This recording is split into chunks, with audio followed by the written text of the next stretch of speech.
In October 2018, Netflix announced the cancellation of the Iron Fist TV series. This seemed like something that was bound to inevitably happen due to the generally lukewarm reception and controversy around the character of Iron Fist. And what caught people by surprise a week later was the subsequent cancellation of the Luke Cage TV series. But honestly, this shouldn't come as a surprise given the fact that while Netflix does not publicly release watch time or ratings for their series and movies, the Marvel Netflix series were all on a downward trajectory in terms of how they were tracking in social media engagement. But it's a lot harder to peg a single moment on the Netflix Marvel series. What brought about their seeming demise is a complex web of interconnected issues that stem both from a creative standpoint as well as the internal struggle behind the scenes within Marvel itself. So as we pay tribute towards the legacy and potential end of the Netflix Marvel universe, let's take a minute to examine what exactly killed something that started out as something that was so beloved by both fans and critics alike. You gotta love to be God back, yeah. Love is a time, don't you grab it. So before we can get to the end, let's go back to the beginning, because it all started back in 2013. Marvel Studios had won back the rights to the Daredevil character after 20th Century Fox had failed to get a movie featuring the character into production. Due to their contract, which stated they could only retain rights to the character if it was actively in use within a certain time period, and that if time ran out, then the rights would revert back to Marvel. And thanks to Fox's inability to get a production together, that's what happened. Despite director Joe Carnahan's efforts to get a gritty Daredevil movie set in the 1970s off the ground, his project was never greenlit, and all that remains of it is a sizzle reel.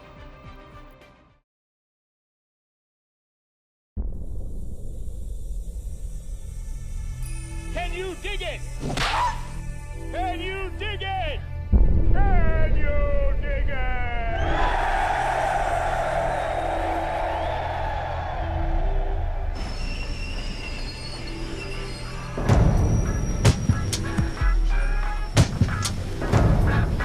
There is violence, of course, but not by me and not by anybody I employ, because it's not good business. And the execution of a known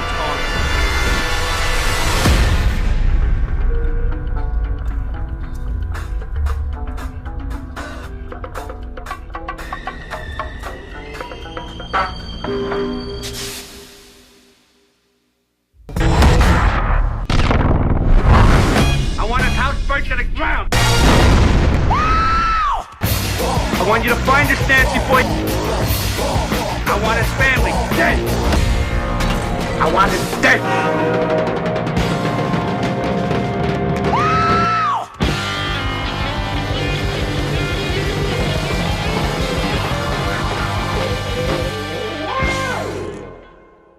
After moving back to Marvel, Drew Goddard pitched a Daredevil movie to Marvel Studios, which would be a low-budget R-rated version of the character. But both Drew and Marvel realized that Daredevil was not a character that demanded a $20 million budget. He didn't need to fight CGI aliens. He was a street-level character dealing with street-level problems. But Marvel Studios was not in the business of making smaller-budget $25 million films, and it was decided that the character would be better served on television. In October 2013, Deadline Hollywood reported that the project had shifted to Marvel Television, and Marvel TV was planning an ambitious project that would see 4 separate series totaling 60 episodes in total, with each series headlined by their own superhero, which would cross over and culminate to a mini-series event. Netflix, Amazon, and WGN America had all expressed interest in the project, but ultimately Netflix won out. It was later announced that the series would center on Daredevil, Jessica Jones, Iron Fist, and Luke Cage, and this would all culminate in an Avengers-style team-up with the Defenders, and it would all be connected to the larger Marvel Cinematic Universe. Something of this scale had never been seen before or even attempted, but Marvel had done the impossible before with the Avengers, and as Daredevil premiered to tremendous critical acclaim, it seemed like Marvel had done it again in terms of providing a dark, mature series that was never grimdark or try-hard edgy like some of the other stuff that tried to be.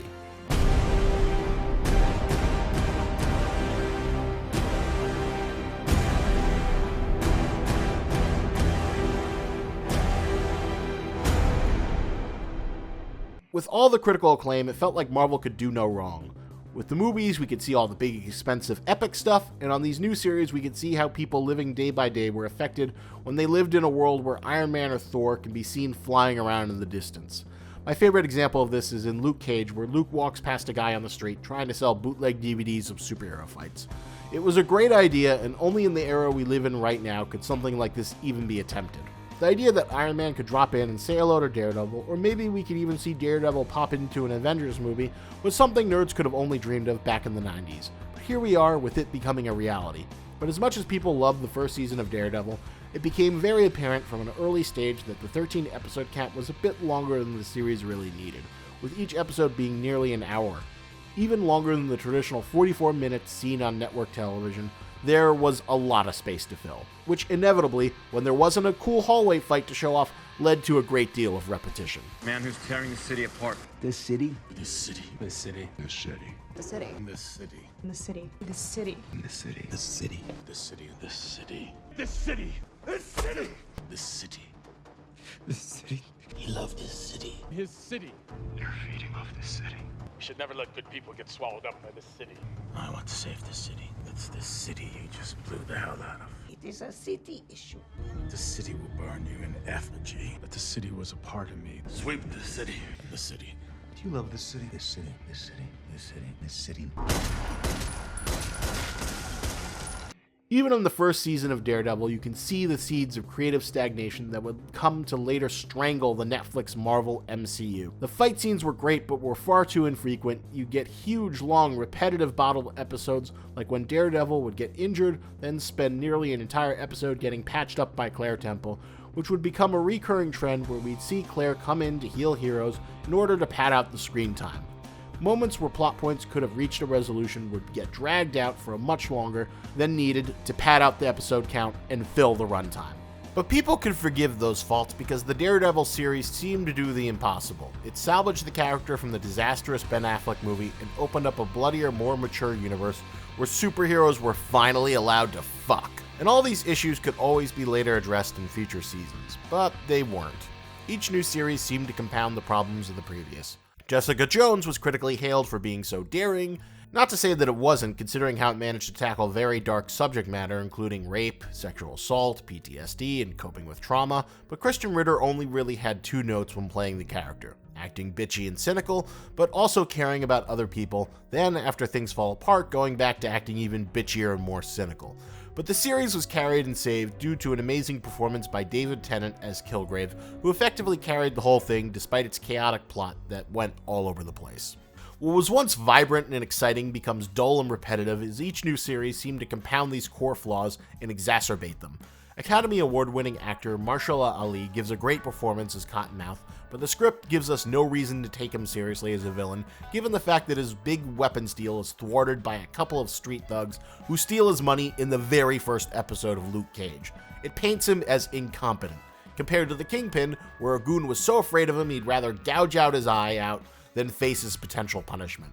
Not to mention that we have several scenes where Luke Cage storms into Cottonmouth's nightclub, glares menacingly at him, then walks away just so he can continue to pad the series' runtime. What started out as a joy became a slog as a new series after new series came out, and a new season premiere was followed by a new season premiere, and the idea of finding time to binge through 13 hours of hallway fights and extended monologues with side characters became a soul-crushingly tedious endeavor. But there was still the shining light of the Defenders. If that got things right, then all the little minor flaws could be forgiven. It was the crossover that everyone had been waiting for. It would only be 8 episodes long. It had big-name talent like Sigourney Weaver playing the villain. This would be it. This would be the payoff where everything would click, and all the time you've invested into these stories would pay off in a mini Avengers spectacle. But it didn't. All the cumulative flaws that have been piling up came together like a small train wreck. One of the many reasons why Avengers works so well is because the characters' power sets are so varied. Hulk smashes things, Iron Man flies, shoots missiles and lasers, Hawkeye has a bunch of cool arrows that can do anything, Thor has his flying lightning hammer, Cap has his flinging shield. They all have a variety of different ways to handle the hordes of CGI bad guys. It's fun to see these powers interact with each other in various team-up moves and combos. But the Defenders, all they do is hit stuff. Daredevil hits stuff really fast, Jessica Jones hits stuff really hard, and Luke Cage also hits stuff really hard, but can't be hit by other hard stuff, and Iron Fist hits stuff really fast and has a glowing hand that can hit stuff really hard when the budget gives him a chance to use it. Having these characters together isn't a triumphant moment, it's just another series of prolonged hallway fights as they battle evil ninjas and mooks who aren't equipped to take care of them. This is where, from a creative standpoint, the entire experiment kind of falls apart. With a shorter episode count, it feels like the Defenders should get the ball rolling with all the exposition out of the way, and it takes a full 4 episodes before the Defenders all finally meet up together, and they spend an hour hanging out in a Chinese restaurant. But instead of getting cool character moments and fun interactions, we just get a lot of hanging around and bickering. So much bickering! It doesn't help that the Hand never feels like a very creative or intimidating bad guy group. It isn't exactly made clear to the audience what Sigourney Weaver really wants to accomplish or what her evil plan is. She gets several monologues talking about how they're so close to achieving their goal and everything is going so well, while the other members question her leadership until she's unceremoniously killed in a piss-poor attempt to try and shock the audience. Also, by the way, what the fuck is the Black Sky? We waste so much time hearing about how cool and awesome the Black Sky MacGuffin is. We never get an explanation of its purpose or an explanation of why it's so important. It's the ultimate and lazy mystery box of writing, and there's nothing worse than being teased about something that's supposed to be cool and awesome, and never seeing or being told why it's cool or awesome. While I think The Defenders is more watchable than something like Gotham, the entire thing just feels aggressively mediocre and really rushed, which is something that has been a major problem throughout the Marvel Netflix series. The best example of this is how in Iron Fist, apparently Finn Jones only had 15 minutes to learn the fight choreography before each scene. This quote from him puts it best. It was very intense to begin with. When I first moved over to New York before I actually started filming, I had 3 weeks of very intense martial arts and weight training preparation.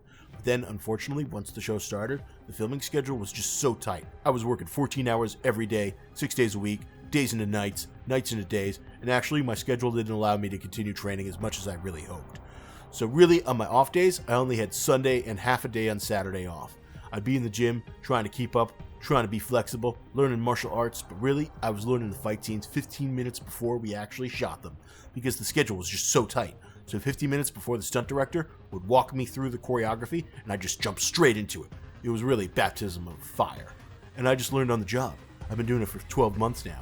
With practice, you just get better and better with dealing with that kind of schedule. It could only go on for so much longer, and finally the sins of a rushed production cycle finally caught up to the Netflix Marvel series. But there's another wrinkle looming large over the Netflix Marvel MCU, which is probably a much bigger contributing factor towards its demise than low social media engagement. And while technically it's not dead, with another season of Jessica Jones and The Punisher coming next year, it's abundantly clear that things are on life support, with even the flagship series of Daredevil looking like it might not come back for a 4th season, with even the showrunner being unsure if it's going to continue. And I'm calling it right here and right now that all these series will all be canceled by next year. And that comes to the second point of this story, on what will be the ultimate killer of the Netflix Marvel MCU, and that goes into the financial business aspect driving all of this cape shit. Marvel might be a creative powerhouse, the greatest pop culture institution in the world right now, but it is a house divided. There is a very clear delineation between Marvel Studios and everything else, because for the longest time, Marvel was run by an Israeli billionaire, Ike Perlmutter. Now, Mr. Perlmutter is a fascinating figure worthy of his own series of videos, and maybe a movie or two. I'll try and give you the Reader's Digest version of his story. Ike served in the Israeli army during the Six-Day War and emigrated to America with only $250 in his pocket. He started out by standing outside of Jewish cemeteries in Brooklyn, using his natural fluency in Hebrew to lead services so he could ask for tips. From there on, he went to selling toys and beauty products on the streets of New York. He continued to hustle and leverage his experience handling inventory until he became a business owner and used his toy expertise to eventually find his way on the board of directors of Marvel in the early 90s. He managed the company through their first major bankruptcy in the mid-90s and into their current state of rebirth. But Ike was a very controlling person and a notoriously spiteful penny pincher. For example, he was responsible for Marvel's initiative to kill off the X-Men and Fantastic Four comic book series just because he was so vindictive about Fox having the movie rights that he didn't want the comics to give them any free publicity. But I don't think that really shows off just how cheap Mr. Perlmutter really is. And if you really want to know how cheap he is, let's play a little game. First, I'm going to say, how cheap was Ike Perlmutter? Then you respond, how cheap was he? Ike Perlmutter was so cheap, he had Subway cater the premiere of Iron Man, then went in a trench coat to make sure people didn't drink all the soda. How cheap is Ike Perlmutter? How cheap was he? Ike Perlmutter is so cheap, when someone dropped a paperclip in the trash, he picked it up and said, "Don't waste that, because I'll just have to buy another one." How cheap is Ike Perlmutter? How cheap was he? Ike Perlmutter is so cheap, he recast Terrence Howard with Don Cheadle for the role of James Rhodes so he could pay him less because Ike Perlmutter thinks all black people look the same. Hey. Yeah, I'm not fucking kidding about that. Go look it up. That's fucking true. That is the kind of person Ike Perlmutter is. But he's not a racist, as a close person to him was quoted as saying anonymously. Ike Perlmutter neither discriminates nor cares about diversity. He just cares about what he thinks will make money. So I think you can see why someone with Mr. Perlmutter's dated views might get into conflict with just about anyone else. And this conflict came to a head with super producer Kevin Feige, the master architect of the MCU. Kevin Feige had been forced to work under Ike for a long time, but quickly found Perlmutter's penny pinching and creative interferences, plus his casually bigoted responses, to be disruptive. This all came to a head during Avengers Age of Ultron, and considering how messy that movie is, and the fact that it was enough to force Joss Whedon to completely abandon the MCU altogether, just goes to show how bad things were behind the scenes. Kevin Feige reportedly was even threatening to quit as soon as his contract was up. So Disney restructured things. Now Kevin Feige is only directly reporting to the chairman of the Walt Disney Studios, Alan Horn, putting all of the Disney cinematic properties under one roof. So if you want to know why Marvel took so long to make Black Panther, now you know. It's probably because Mr. Perlmutter didn't want to make it because he thought that having too many black characters on screen at once would confuse people. I don't think it's a coincidence that as soon as Feige was free from Ike, we got Black Panther making his first appearance in Civil War. But while Ike Perlmutter no longer has sway over what happens in the movies, he still has control over Marvel Television, and Jeff Loeb, the executive in charge of Marvel TV, still reports directly to him. And there you have the separate but equal status that the Marvel movies and TV shows operate out of. Ostensibly, all of the Marvel TV shows like The Runaways, Inhumans, Cloak and Dagger, Agents of S.H.I.E.L.D., and of course the entire catalog of the Netflix Marvel series are all supposed to take place in the MCU, but now none of them mention any events from the others. The idea of Marvel on TV seemed to promise a way for characters from the movies to appear and build a huge interconnected universe that felt vibrant and alive. Like how in the first season of Agents of S.H.I.E.L.D. there was a guest appearance by both Lady Sif and Nick Fury. And that show was also supposed to introduce the Inhumans, who would later have their own official MCU movie. But as soon as the studios were rearranged, plans for the Inhumans movie were completely scrapped, since that was Ike's attempt to try and fill the hole that the X-Men had left behind. And now we have two studios that are connected with a line in the sand that neither will ever cross. And it's a shame. We've seen Marvel pull off the impossible. We never thought that they could get Spider-Man back and manage to reboot him for a third time successfully, but they managed to pull that off, as well as getting him into the Marvel MCU. How cool would that be, to have Spider-Man hear people talk about this Daredevil guy in Hell's Kitchen, or maybe meeting up with Daredevil on the streets, or maybe Spidey goes to visit Luke Cage, the hero in Harlem, or maybe Spidey asks Jessica Jones to buy him a beer because he promised to bring some to a party, but she tells him to get bent. Or how cool would it have been if Bushmaster had actually been a Wakandan sleeper agent using their advanced technology to take over Harlem and beat up Luke Cage. These are all the kind of cool story possibilities that should be possible. Just a few seconds of seeing this would be enough to make fans swoon, to feel like all their investment had been paid off, especially since all these characters exist in New York City. But now, you know why that will never happen. I mean, how cool it would have been to see all the Defenders united together protecting New York from Thanos' alien invasion. Not a big scene, just a few seconds of them fighting, but that's never going to happen. That's why you'll never see the fallout of the snap in any Marvel TV show, and it's a shame considering how spoiled we are in terms of a transmedia perspective of seeing all this stuff cross over. So you have that divide, then you have the larger looming threat of Disney's streaming service, Disney Plus, that will be premiering next year. Disney Plus will be going after that sweet, sweet Netflix money, and they are bringing their A-plus game. Oh hey, want the entire catalogs of ABC, TV, Disney Channel, Freeform, Fox, FX, FXX? That ain't enough for you? Well, how about every Disney movie, Pixar movie, and every Disney animated movie, plus the entire back catalogs of Touchstone Pictures, Hollywood Pictures, Synergy Pictures, and Miramax? You think we're done? We still got all that Star Wars stuff. And you know what? You're getting a live-action Star Wars TV show from the director of Iron Man. That isn't good enough? Well, how about another Star Wars TV series following that guy from Rogue One? That ain't good enough? Well, how about TV shows with Loki and the Scarlet Witch, because we're giving them shows too. Still not good enough? Then how about a Captain America buddy cop show with the Winter Soldier and Falcon? Disney is not fucking around, and while you don't see it by now, in 2019 and 2020, it'll be out in full force with big budget TV series complete with film level talent and film level budgets. And when you have that as your major play, and you also don't want to have any R-rated violent stuff on the platform bearing the Disney name, then why keep paying for those stupid Netflix shows, overseen by that racist Israeli Howard Hughes, who is so paranoid he avoids getting pictures taken in public and is proud of the fact that he's never given a public interview. Screw that guy. It makes too much sense why these things need to die, and it's a shame.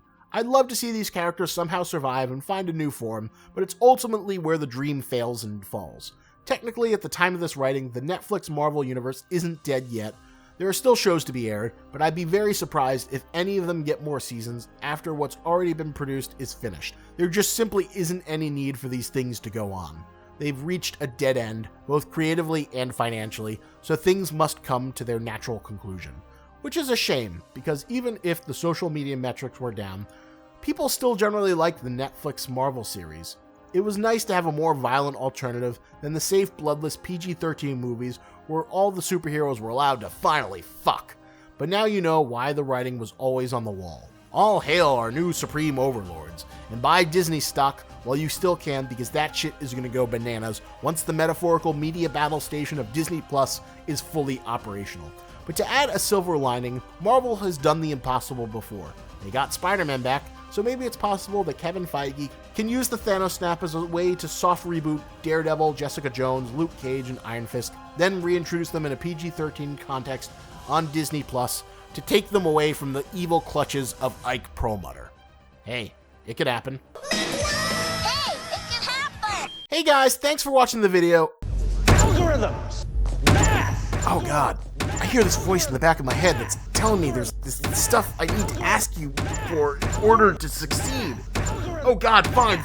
I'll do it. Just stop yelling. Stop the voices. Like the video. Leave a comment. The powers that be that are telling me that's something you're supposed to do to help me out. Do that and good stuff happens. I think, yeah. Share the video. You're supposed to share it. I'm supposed to try and make you to do that too. If you do that, the gods of Google say good things will happen. Also, I have a merch store. Yeah! Confuse your friends and family by wearing lobster t-shirts of your favorite Z-list YouTuber who you stumbled across on the recommended tab. Check out the designs in the ever so convenient tab below this video. Bonus points if you take a selfie with yourself in a shirt while going to Red Lobster. Also, one final point of shilling before we're through.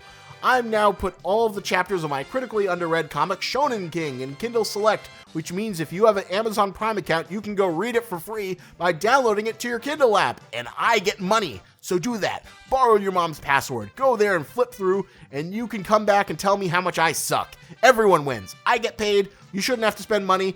Great for everyone. Link to where you can check that out in the description below. And a special thanks to the Pixel Hipster for lending his voice. Check out his YouTube channel and give him a watch. Link in the description below. And remember, lobster's antennas, but don't you grab it.